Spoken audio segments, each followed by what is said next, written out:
Donald Trump and J.D. Vance will be sworn into office inside the Capitol Rotunda as Washington deals with a deep freeze. The entire inaugural ceremony, including prayers and speeches, will be held indoors. Now, the last time cold weather scuttled the outdoor inauguration ceremony was 1985, when Ronald Reagan was sworn into his second term. James Monroe's second inauguration was also held inside the Capitol in the House chamber because of a snowstorm. Now, holding the ceremony inside the Capitol will also offer an ironic historical coda, coming 4 years after Trump supporters broke through barricades and stormed the building, ransacking offices, removing property, and forcing lawmakers to shelter in place.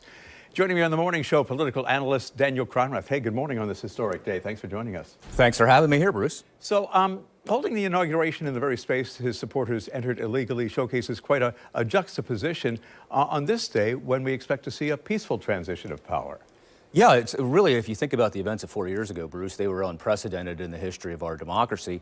And then 4 years later, we're having not an unprecedented event, but as you said before, the number of inaugurations to be moved inside because of the cold weather. I remember as a young man, Ronald Reagan taking in, I was not around for James Monroe's ascension into the presidency back when he was in office.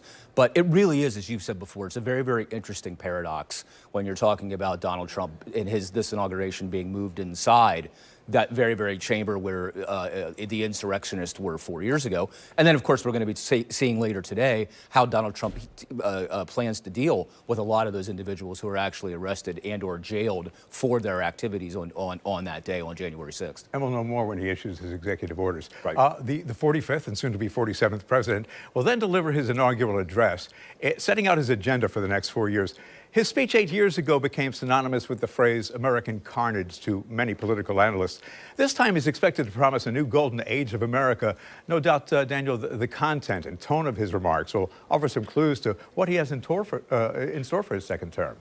Yeah, this is going to be very, very interesting to watch and perhaps very, very difficult for President Trump. One of the things that President Trump has been able to do is really tap into an America for Americans, America's not working for them, Bruce. So when a lot of analysts talk about, his use of the phrase American carnage, for a lot of lower income people out there, that whole concept of America not working for them, they've been left behind. They reflectively believe they are the carnage that President Trump was speaking about. So how do you transition from somebody? President Trump, one of his greatest political skills is identifying what is wrong in American society and then assigning blame to those things in American society which is not working for people.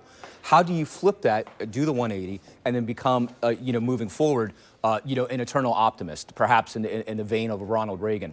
The one thing that Reagan did, Bruce, if you think about Donald Trump starting his second term versus Ronald Reagan, Reagan had a way of identifying with the American people, telling them, selling them on a vision.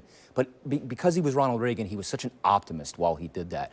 I think it's going to be very, very difficult for Donald Trump to do that because it's simply not in his nature. We've never seen Donald Trump as a political figure walk around sunshine and rainbows, and this is going to be what the next 4 years are going to look like.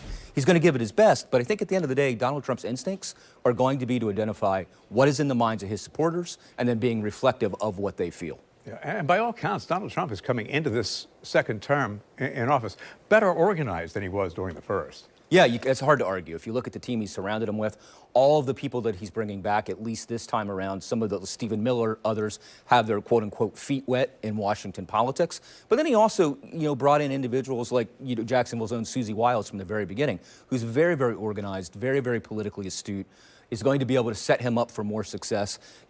Depending upon the media outlet you look at, Bruce, today he's going to be doing anywhere from 100 to 200 executive orders right off the bat.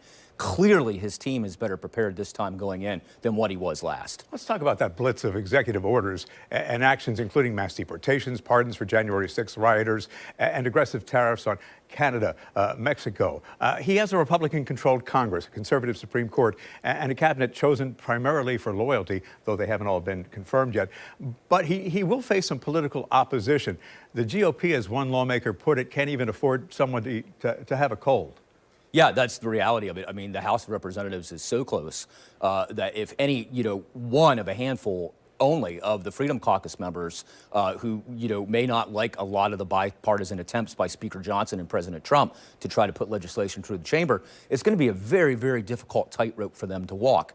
despite the fact that they have majorities. The Senate, a little bit more comfortable, 53 to 47 being the margin for there. But let's also still remember that in the United States Senate, there are still some prominent moderates, Senators Murkowski, Senator Collins, who don't always vote with every part of the MAGA agenda in the U.S. Senate. So it's going to be very, very difficult. Most of what Donald Trump's going to be able to get done off the bat in his first 100 days are, as you suggest, via executive order.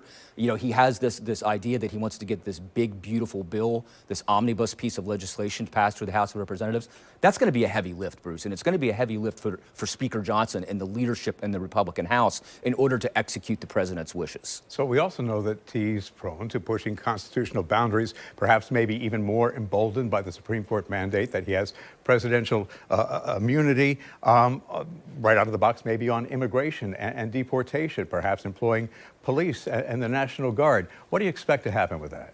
Well, I think you make a really, really valid point there, Bruce. If you think about 8 years ago when President Trump was sworn in, one of the first things that he tried to do via executive order was to ban individuals from certain Muslim nations across the world from coming into the United States for no reason. That Supreme Court told the president that that was an unconstitutional activity.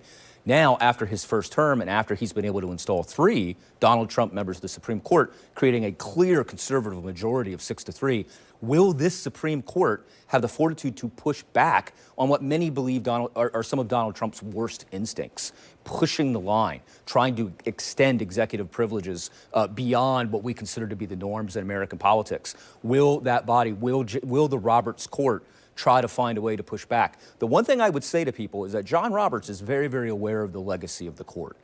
While he himself is a conservative, he has voted with, for example, in the Affordable Care Act in the past, he has voted with the Democratic-leaning position on a lot of these things because he wants to maintain the integrity of the court, Bruce. So I wouldn't guarantee that on every single issue that even this court will back the Trump agenda.